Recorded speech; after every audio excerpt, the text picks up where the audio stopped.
3 वेळा 4 वेळा 5 वेळा नमाज पठण करायला जातो आणि किती सुशिक्षित झाला तरी 100% मुस्लिमांना त्यांच्या अल्लाहचं अस्तित्व 100% मान्य, 100%.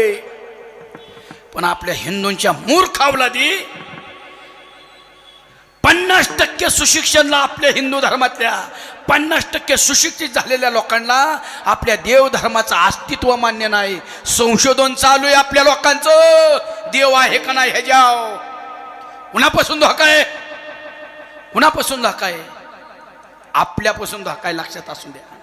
अजून तुम्हाला सांगतो, मुस्लिमांच्या ह्याव का मी इथं मुस्लिमांचं उदाहरण देतो म्हणजे हिंदू मुस्लिम दंगल घडवाय मी आलेलो नाही, पण जे चांगलं आहे त्याचा आदर केलाच पाहिजे, लक्षात असू द्या. जेवढे मुस्लिम भारतात राहतात